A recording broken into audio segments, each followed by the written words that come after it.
রাজবাড়ীর বালিয়াকান্দি উপজেলার তালতলা সপ্তপল্লী মাধ্যমিক বিদ্যালয়ে শিক্ষার্থীদের পাঠদানের পরিবেশ উন্নত করতে 4 দফা প্রকল্প গ্রহণ করে প্রায় 37 লাখ টাকা ব্যয়ে নির্মাণ করা হয় দ্বিতল ভবন।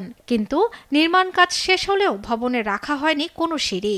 এতে দ্বিতীয় তলার কক্ষগুলো এখন অচল হয়ে পড়ে আছে।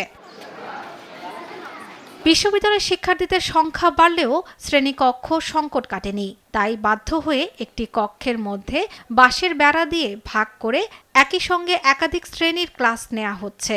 এতে পাঠদানে যেমন ব্যাঘাত ঘটছে, তেমনই মনোযোগ হারাচ্ছে শিক্ষার্থীরাও। আমাদের স্কুলের ভবন ঠিকই হয়েছে, কিন্তু আমাদের স্কুলের ভবনটা কোনো কাজে লাগছে না। নিচতলায় এক রুমে বাঁশের বেড়া দিয়ে পার্টিশন দিয়ে আমরা গাদাগাদি করে পড়াশোনা করি। আমাদের যে সিঁড়িটা নাই, এর জন্য আমরা ব্যবহার করতে পারতেছি। স্থানীয়দের অভিযোগ, পরিকল্পনার অভাব আর তদারকির দুর্বলতার কারণেই এমন অদ্ভুত পরিকল্পনার সৃষ্টি হয়েছে। দ্রুত সিঁড়ি নির্মাণ করে ভবনটি ব্যবহারের উপযোগী করার দাবি জানিয়েছেন শিক্ষক, শিক্ষার্থী ও অভিভাবকরা।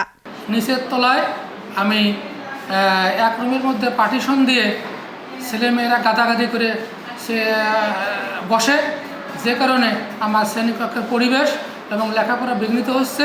এক রুমের ক্লাসের সাউন্ড আর এক রুমের ক্লাসে এটা ছাত্রছাত্রীদের মনোযোগের সমস্যা করে, এবং আমরা যারা শিক্ষক শ্রেণী পরিচালনা করি আমাদেরও এই ক্লাস পরিচালনা করতে অনেক সমস্যা হয়।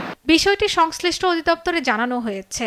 বরাদ্দ পেলেই সিঁড়ির কাজ শুরু করা হবে বলে জানান উপজেলা নির্বাহী কর্মকর্তা।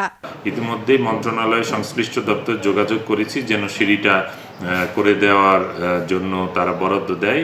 যদি সেটা না হয় তবে আমরা উপজেলা পরিষদ থেকে উদ্যোগ নিয়ে পরিষদের মাধ্যমে আমরা সিঁড়িটি করে যেন শিক্ষার্থীদের রুমের সংকট দূর হয়। শিক্ষার মান উন্নয়নে কোটি কোটি টাকা ব্যয়ে অবকাঠামো নির্মাণ হলেও পরিকল্পনার সমন্বয় না থাকলে তা কতটা অকার্যকর হয়ে উঠতে পারে তারই উদাহরণ বালিয়াকান্দির এই বিদ্যালয়ে। দ্রুত সিঁড়ি নির্মাণ করে শিক্ষার্থীদের দুর্ভোগ কমানোর দাবি এলাকাবাসীর।